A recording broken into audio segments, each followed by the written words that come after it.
Praise the Lord. Hallelujah. It's good to be in the presence of the Lord. परमेश्वर की उपस्थिति में बैठना भला है, क्योंकि परमेश्वर का सेवक दाऊद कहता है कहीं के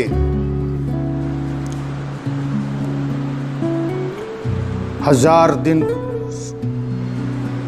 में बिताने की अपेक्षा परमेश्वर के उपस्थिति में बिताया हुआ एक पल मनभावना है, अच्छा है। तो परमेश्वर का धन्यवाद हो, परमेश्वर की उपस्थिति में हम लोग समय व्यतीत कर रहे हैं। परमेश्वर ने आज जो वचन दिया है कि मैं आपके साथ शेयर करूं, बांटूं और हम अध्ययन करें, वो मत्ती रचित सुसमाचार 4 अध्याय का 12 से 17 वचन है। ये यीशु मसीह की शुरुआती सेवकाई के विषय में वर्णन कर रहा है। मत्ती जो यीशु मसीह के 12 प्रेरितों में से एक प्रेरित है, जिसने इस पुस्तक को लिखा है, और वो चुंगी लेने वाला व्यक्ति था जिसको यीशु मसीह ने उसको बुलाया था कि वो यीशु मसीह के पीछे हो ले। तो यहां पर यीशु मसीह की शुरुआती सेवकाई के विषय में मत्ती इस प्रकार से वर्णन करता है। 12 वचन, जब उसने यह सुना कि यूहन्ना बंदी बना लिया गया तो वो गलील को चला गया, और वह नासरत को छोड़कर कफरनहूम में जो झील के किनारे जबूलून और नप्ताली के देश में है जाकर रहने लगा, ताकि जो यशायाह भविष्यद्वक्ता के द्वारा कहा गया था वो पूरा हो। जबूलून और नप्ताली के देश झील के मार्ग से यरदन के पार अन्य जातियों का गलील। जो लोग अंधकार में बैठे थे उन्होंने बड़ी ज्योति देखी, और जो मृत्यु के देश और छाया में बैठे थे उन पर ज्योति चमकी।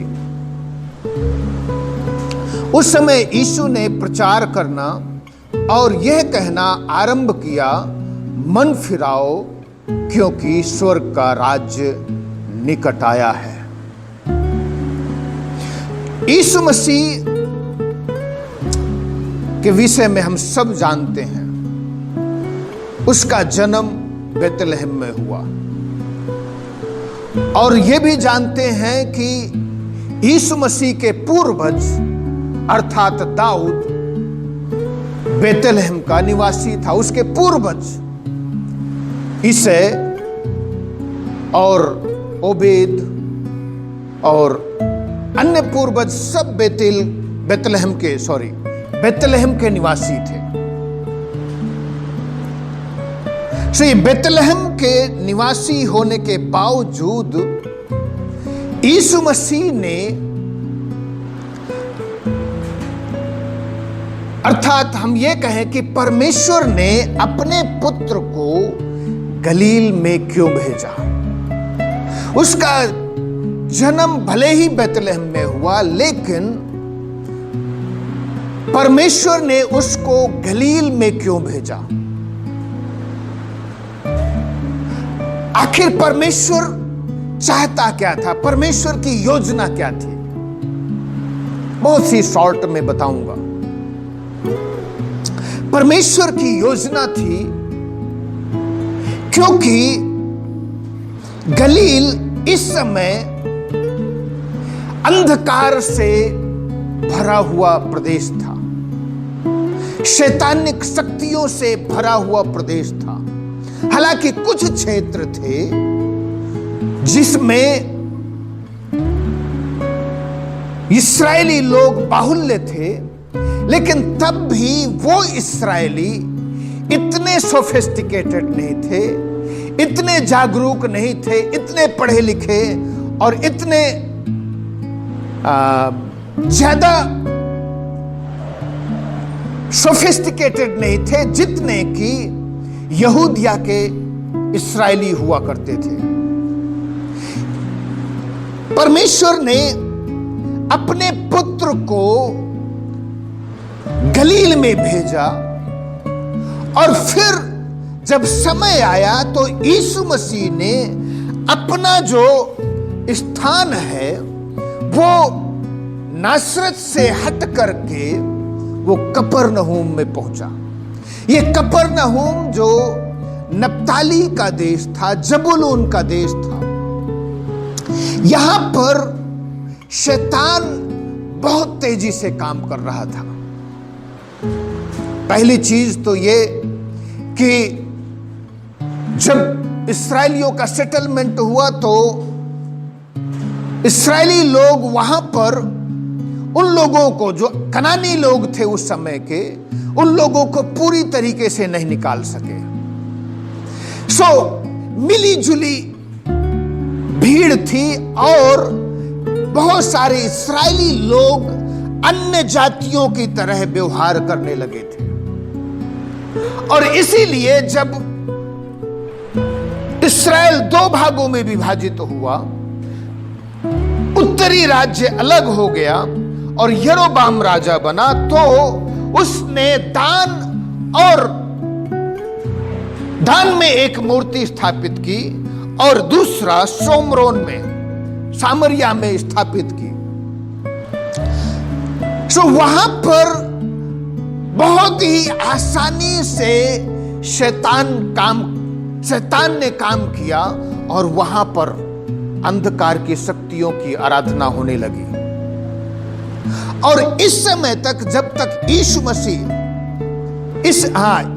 उससे पहले जब अशूर के राजा ने इस्राएल पर कब्जा कर लिया तो अन्य जगहों से लोगों को उसने इस नप्ताली और अशूर और नप्ताली और जबूलून और सामरिया, इन सब क्षेत्रों में, जहां पर आज गलील कहलाता है, इन सब क्षेत्रों में लोगों को बसा दिया। सो सब मिली जुली भीड़ थी, उसमें अधिकतर इस्राएली अन्य जातियों की तरह बिहेव कर रहे थे। सो परमेश्वर ने अपने पुत्र को वहां पर भेजा ताकि सुसमाचार का कार्य वहां पर हो सके। जैसा कि यूहन्ना रचित सुसमाचार में लिखा हुआ है, 1 अध्याय के 4 और 5 वचन में, उसमें जीवन था और वो जीवन मनुष्यों की ज्योति था और ज्योति अंधकार में चमकती है। सो यीशु मसीह जब अपना सुसमाचार का काम शुरू किया तो वो ऐसे लोगों के बीच में सुसमाचार का काम किया जो परमेश्वर के अपने निज लोग हैं, लेकिन अंधकार में भटके हुए हैं, ताकि परमेश्वर की ज्योति उन लोगों के बीच में चमकने पाए। परमेश्वर आज भी हम लोगों के जीवन में कार्य करता है। हम सोचते हैं हम बहुत सारे लोग विश्वासी हैं, लेकिन मेरे प्रियो, कई बार अंधकार हमारे जीवन में प्रवेश करता है, जिसके कारण हमारे ही बीच में लड़ाई झगड़ा, गाली गलौज, और कई बार जब कई बार निराशाओं में से होकर के गुजरते हैं, शैतान हमें अविश्वास की आत्मा से भर देता है और हम परमेश्वर पर प्रश्न खड़ा करना शुरू कर देते हैं। हम परमेश्वर की योजना पर विश्वास मन नहीं लगाते हैं, परंतु शैतान की आवाज पर मन लगाना शुरू कर देते हैं। परमेश्वर चाहता है मेरे प्रियो, उसने आपको और मुझे अपने लहू से खरीदा है, अपने लहू से धोया है, ताकि हम उसके निज संतान हो। दूसरी चीज, जो चीज बताना चाहता हूं वहां यहां पर लिखा है, उस समय से यीशु ने प्रचार करना और यह कहना आरंभ किया, मन फिराओ क्योंकि स्वर्ग का राज्य निकट आया है। जो यहां पर मूल शब्द इस्तेमाल किया गया है वो है कैरुक्स। इसका मतलब है राजदूत, अग्रदूत, राजाओं का दूत जो जाकर के राजा का संदेश प्रजा को देता है। यीशु मसीह ने अपने आप को घोषित किया कि सर्वशक्तिमान परमेश्वर, जो राजाओं का राजा और प्रभुओं का प्रभु और इस सारी सृष्टि का रचने वाला, आपको और हम सब का बनाने वाला, उस सर्वशक्तिमान परमेश्वर ने मुझे भेजा है आप लोगों के बीच में कि मैं ये संदेश दूं कि मन फिराओ क्योंकि स्वर्ग का राज्य निकट आया है। और उसने ये शक्ति और बड़ी सामर्थ्य के साथ लोगों के बीच में ये शुभ संदेश रखा और प्रमाणित किया कि परमेश्वर ने मुझे भेजा। जब वो दुष्ट आत्माओं को निकालना शुरू किया, अंधकार की शक्तियों से लोगों को आजादी देना शुरू किया, लोगों के जीवन में जो लोग अंधकार के, शैतान के सताए हुए थे, बीमारी की अधीनता में हैं, थे, निराशाओं के अधीनता में थे, उन सब लोगों को यीशु मसीह ने आजाद किया। आप कैसी दशा में है मेरे प्रियो? प्रभु